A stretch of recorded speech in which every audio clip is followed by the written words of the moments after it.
ليه الحياة برّه مصر أفضل ولازم تسافر؟ سؤال بيتردد كتير في دماغ الشباب، الإجابة عندي. هادّيك مثال بسيط، لو أنت عايز تستحمى وفي الشتا هتعمل إيه؟ مش هتحتاج تفكير صح؟ هتطلع الحمام، تفتح دُشّك، تشغّل المَيّة السخنة، تعمل mix ما بين المَيّة وتستحمى وتطلع. حاجة بسيطة وروتينية ما خدتش من تفكيرك 5 ثواني بربع جنيه تفكير. طيب لو أنت بقى ما عندكش لا سخّان ولا دُش، هنا بقى الموضوع هيختلف 180 درجة، هتعمل إيه؟ ولا حاجة، هتضطر تعمل زي ما الناس كانت بتعمل زمان، تجيب حلة وتسخّنها على البوتاجاز وتسخّن المَيّة، وتجيب حلة تانية وتحط عليها مَيّة ساقعة وتعمل mix ما بين المَيّة الساقعة والسخنة، وبعدين تخش تجيب كوز وتستحمى وبعدين تبقى تنشّف وتطلع. هنا بقى أنت استهلكت وقت وطاقة ومجهود في أكتر من ساعة كاملة علشان تعمل حاجة روتينية عبيطة جدًا غيرك بيعملها في 5 دقايق وبمنتهى السهولة كمان. الشخص الأولاني متوفّرة له الحاجات الأساسية في حياته، فبالتالي ما بيشغلش نفسه غير بالمعارك الكبيرة، الشغل والكارير والنجاح والتارجت والأهداف، أسرته، أولاده، تعليمهم. الشخص التاني بقى بيبذل وقت وطاقة ومجهود في معارك فرعية لا ناقة ليه ولا جمل، وبعيدًا خالص كل البُعد عن المعارك الكبيرة. هو مش فاضلها أصلًا.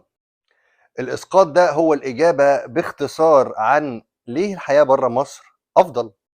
تعالوا كده نتخيل مشهد عبثي لحياة مواطن مصري في أول ما بيصحى ساعة على فرن العيش وعلى السندوتشات الفول والطعمية، ساعة خناقة في المواصلات والأتوبيسات عشان يروح شغله، ساعة خناقة مع خدمة العملاء في التليفون عشان التليفون فاصل والنت فاصل أو خدمة عملاء البنك، ساعة خناقة مع بتوع شؤون الطلبة في جامعتك بس عشان تطلع ورقة واحدة، ساعتين خناقة وبوس إيد في المحكمة عشان تطلع ورقة أو تطلع رخصة، 600 ساعة في الشهر العقاري والسجلات عشان تطلع برضه ورقة وكله شخلل يا بلدينا علشان تعدي.